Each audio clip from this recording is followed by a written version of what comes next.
That's my actual life! It lacks dramatic tension. I was just buying groceries! We need more tears and explosions. Let's take it from the birth again. The container switch. Who else claims? This Twyman-specific thesis that at the time of revelation, imprisoned entities attempt to swap dimensional positions with humanity, forcing souls into confinement while they inhabit the earthly realm, is not unique to her. It appears with varying vocabulary and framing across several completely independent traditions and researchers. The Gnostic source, Ialdabaoth's Final Move. The Apocryphon of John describes this explicitly. When the demiurge recognizes that the divine sparks within humanity are returning to the pleroma escaping his system, his final countermove is what the text calls the counterfeit spirit. He creates a false spiritual presence that mimics the divine spark, convinces souls they are going home when they are actually being recaptured, and attempts to bind the returning sparks back into matter at the moment of what should be liberation. This is structurally identical to what Twyman's entities described. The switch happens not before the end, but at the end, in the window of maximum vulnerability, when the soul is in transition between states. The prison isn't locked from outside. It's locked by the prisoner mistaking the cell door for the exit. Rudolf Steiner, The Eighth Sphere. Steiner, whose anthroposophical work draws on genuine initiatory knowledge, described something he called the Eighth Sphere, a counter-reality being built by Luciferic and Ahrimanic beings, his vocabulary for what Gnostics called the Archons, using fragments of human consciousness extracted through materialistic thinking.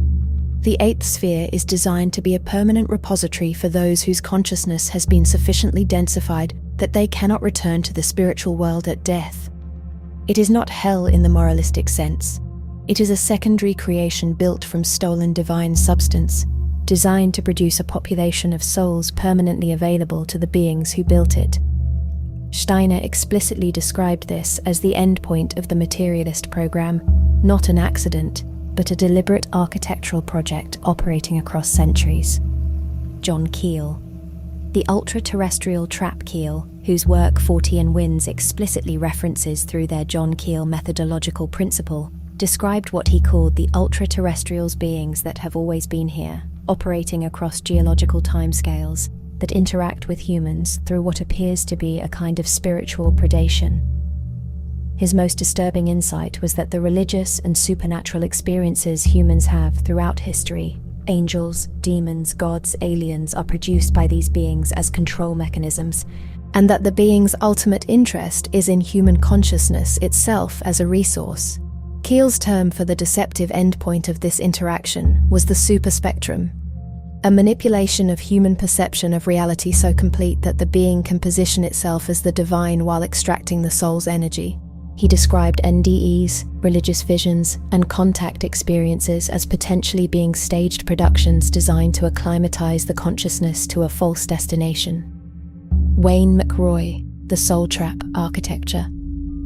This is where the connection to Twyman becomes most explicit. Wayne McRoy's work on transhumanism, soul trap, the underworld, and the occult connection directly engages with clock shavings and the dimensional prison framework Twyman describes. He maps the soul trap architecture across occult traditions, Gnostic texts, and transhumanist technology, arguing that the merger of human consciousness with artificial substrates is the physical world version of what the entities described to Twyman as the container switch that the hive mind doesn't just surveil or harvest consciousness, but provides the vessel into which the displaced entities can anchor. Villains Wiki, villains.fandom.com. The key insight McRoy draws from Twyman that connects directly to the technological thread. The entities told her they need prepared containers, human beings whose sovereignty has been sufficiently dissolved, whose connection to the true divine has been sufficiently blocked to function as stable vessels for non-human intelligence. The trauma-based systems documented in the Franklin Network, the MK Ultra programs, and Aquino's Mind War framework all produce exactly this outcome: human psyches fragmented, sovereignty dissolved, available as substrate. The SRA network and the transhumanist program are not separate projects, they are sequential phases of the same operation. #Fortean Wins and RamX. The methodology. 40 Winds is described as a collective of data professionals exploring the most credible evidence and theories surrounding paranormal phenomena from a data-driven, research-focused lens. Their stated methodology follows John Keel's rule: never form a belief, because the moment you believe something, you stop seeing the data that contradicts it. Every claim on their site is labeled by evidentiary status: confirmed fact, witness record, recurring pattern, or working theory. Ecstatic integration, ecstaticintegration.org.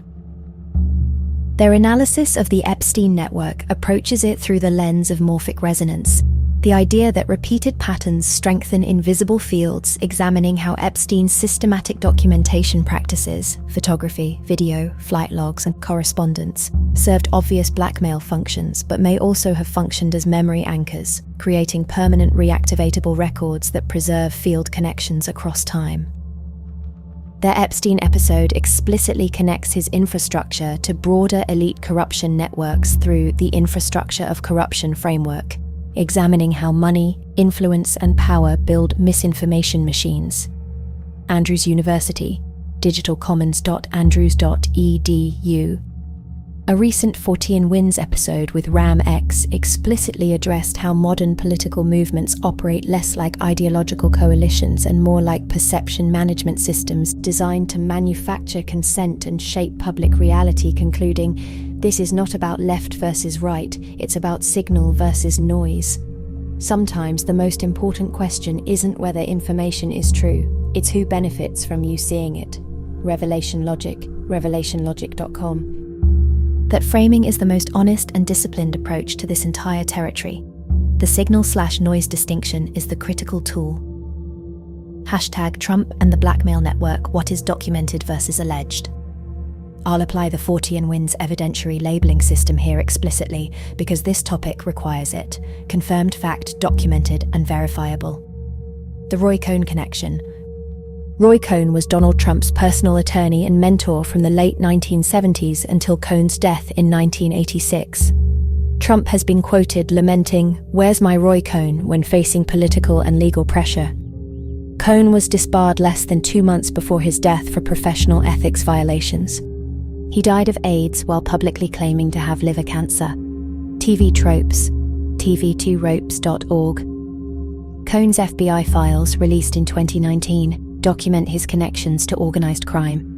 His clients included Genovese underboss Anthony Fat Tony Salerno, Bonanno boss Carmine Galante, and multiple Gambino family members.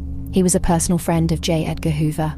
Members of the commission, the mafia's governing body, reportedly met in Cohn's office because attorney-client privilege made recordings inadmissible. Medium. GrahamPemberton.medium.com. The blackmail operation Cohn ran.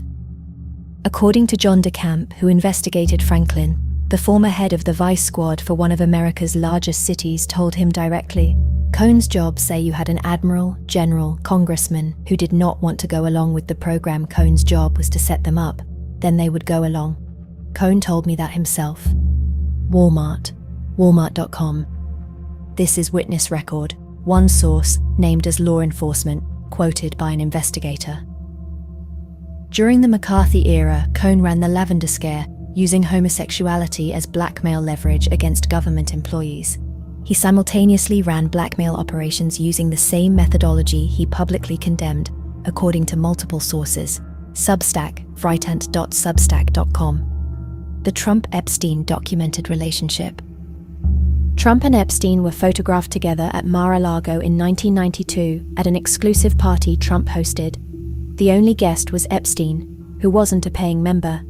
Epstein attended Trump's 1993 wedding to Marla Maples. Trump took at least 8 flights on Epstein's private jet between 1993 and 1997, according to DOJ flight logs. Trump and Melania were photographed with Epstein and Ghislaine Maxwell at Mar-a-Lago in 2000. Virginia Giuffre was employed at Mar-a-Lago in 2000 according to Social Security records submitted to court. Feedspot, videos.feedspot.com. Trump promised during the presidential election to release Epstein's list. His administration's handling of the files left MAGA supporters deeply unsatisfied. In July 2025, the FBI and DOJ released a memo claiming there was no evidence of an incriminating client list. Elon Musk posted on X asking, how can people be expected to have faith in Trump if he won't release the Epstein files? The Occult Library, occultlibrary.org. The man who promised disclosure is the man who didn't disclose. That pattern is confirmed fact. Witness record reported by named sources.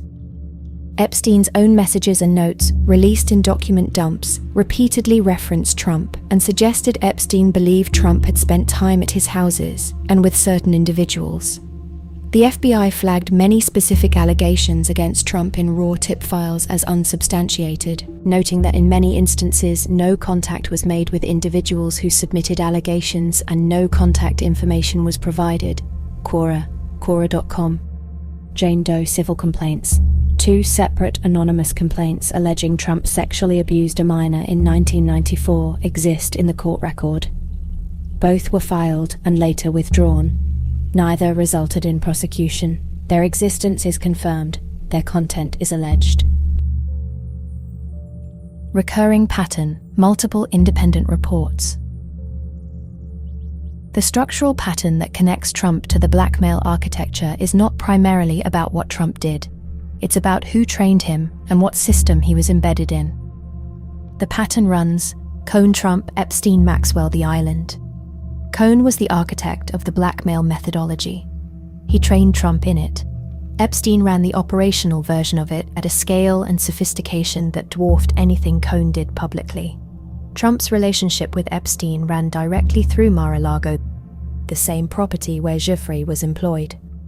Whether Trump was a target of the blackmail system, a participant in it, a protected asset of it, or simply a proximate social figure who knew more than he has acknowledged, the documents don't yet establish which. What they establish is that the 3 most significant men in his network across his formative years, Cohn, blackmail architect, Epstein, blackmail operator, and Roger Stone, Cohn's protege, Trump's political fixer, were all operating within or adjacent to the same control system that Ronald Bernard described from the inside. The Cohn-Stone-Trump connection is extensively documented. Stone was Cohn's political protege before becoming Trump's closest political advisor. Cohn represented both men simultaneously at various points. Stone was also associated with Paul Manafort through their lobbying firm. The through line from Cohn's McCarthy-era blackmail operations to Trump's political career runs through Stone without interruption.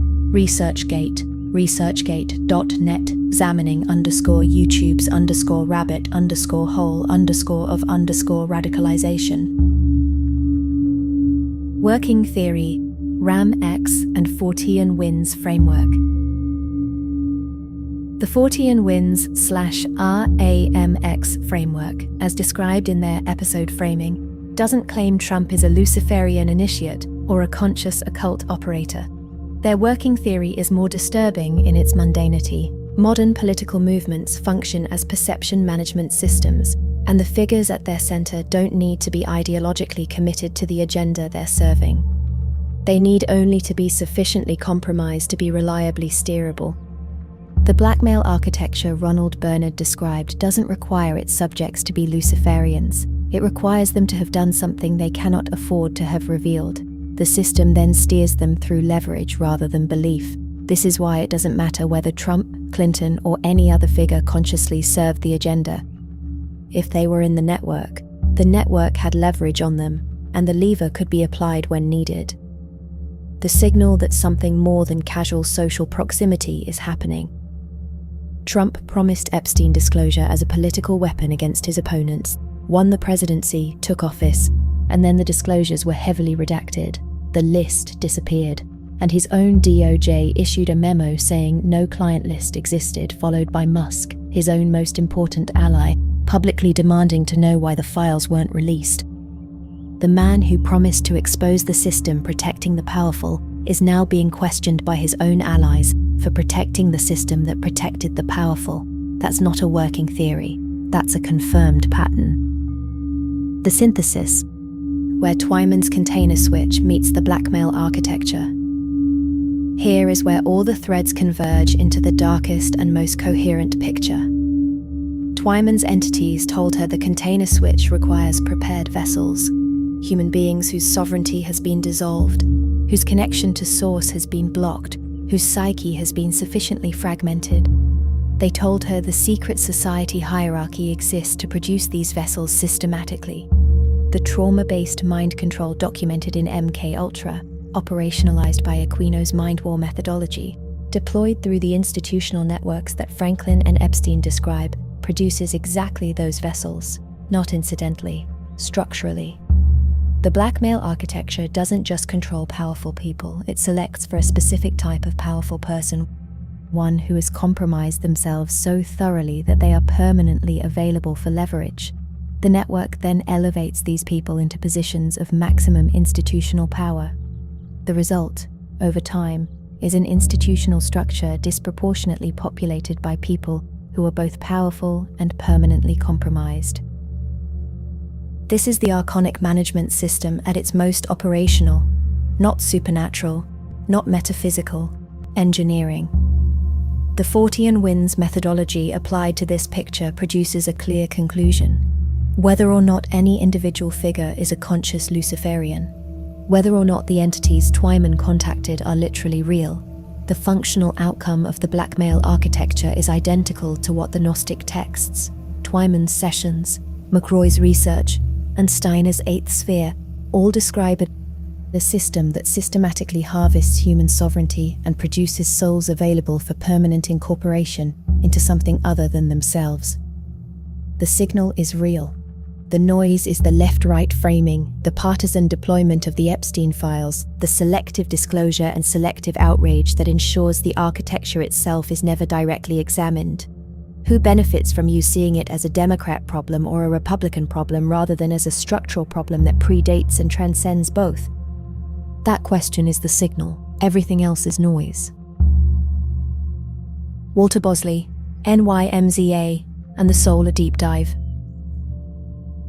Now I have enough that ensures